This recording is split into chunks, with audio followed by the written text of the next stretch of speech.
Si vous vous souvenez, lors de la précédente vidéo, je vous avais présenté les différentes interactions possibles entre les poissons. Pendant celle-ci, je vous avais promis d'en parler d'une en particulière. Et on peut dire qu'elle fait l'unanimité chez eux, ainsi que chez toutes les autres espèces du règne animal d'ailleurs. Vous l'aurez peut-être deviné, mesdames et messieurs, aujourd'hui je vais vous parler de reproduction.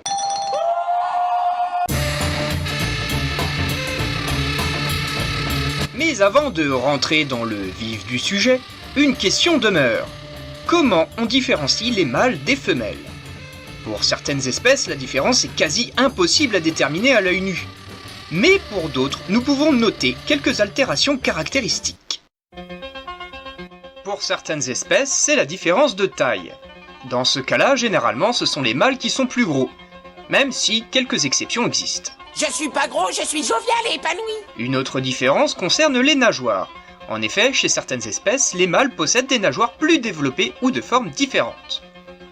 La couleur est aussi un moyen de les différencier. Dans ce cas, mâles et femelles n'ont pas la même coloration, mais la plupart du temps, les mâles arborent des colorations beaucoup plus vives. Enfin, chez certaines espèces, les mâles prennent carrément la grosse tête. En effet, une accumulation de graisse se forme chez les mâles et développe une bosse qui peut vraiment devenir proéminente chez les plus vieux. Ces traits typiques ne sont pas là par hasard. Elles ont un but très précis. Plus un trait est marqué, plus le mâle montre qu'il est dominant. Plus le mâle est dominant, plus il a de chances de taper dans l'œil des femelles. Par conséquent, le mâle attire plus facilement les femelles, lui garantissant de nombreuses descendances. Du moins, s'il sait bien se débrouiller. J'ai du rhum, du schnapps, du ricard, du vin rouge, du vin blanc, ou tu préférais peut-être une petite bière? Non, je vais prendre de l'eau. Ah bon? Je dois rentrer assez tôt. Ah bon? Je suis sous antibiotiques, tu vois. Ah bon? Et il y a mon mec qui revient de voyage ce soir. Oh, tu peux pas savoir comment il me manque. Et dis donc, t'as l'air abattu. La femelle, quant à elle, aura la garantie que le mâle soit en bonne santé, et donc qu'il soit plus à même de fournir une descendance forte. C'est quand tu vas mettre des paillettes dans ma vie, Kevin! Kevin, tu me dégoûtes. Par instinct, ils se garantissent donc mutuellement une certaine pérennité de leur espèce dans un milieu qui est dur et féroce. Il n'est donc pas rare d'observer des affrontements entre les mâles, chacun cherchant à montrer sa supériorité à l'autre. Attends, calme-toi Bruno avant que je te sanctionne physiquement. Le gagnant obtenant le droit de courtiser les femelles. Une fois que deux âmes sœurs se sont trouvées, il ne leur reste plus qu'à faire leur petite affaire.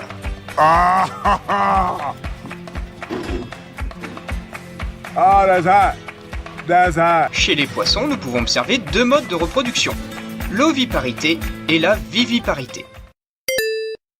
Les ovipares sont des animaux pondant des œufs. Habile.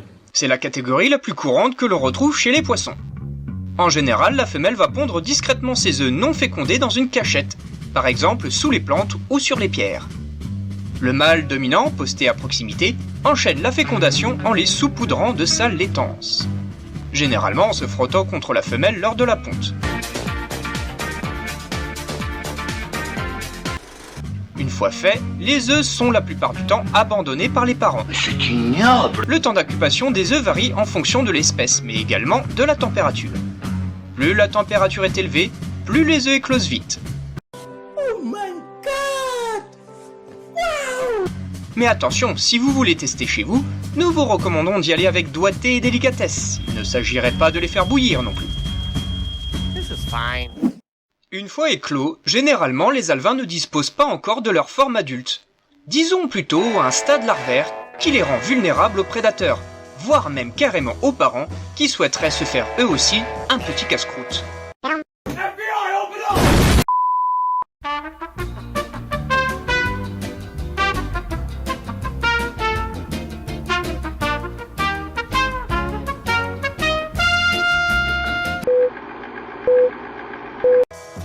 Il y a donc une très grande mortalité chez les nouveau-nés.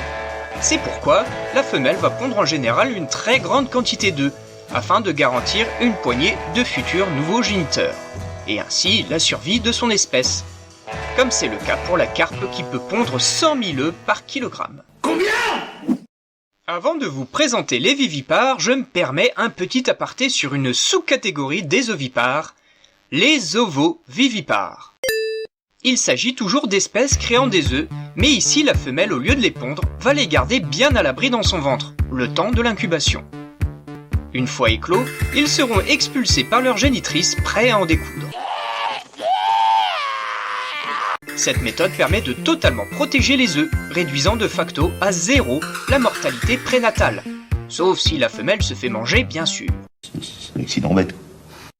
De plus, les petits ne passent pas par un stade larvaire comme les ovipares classiques.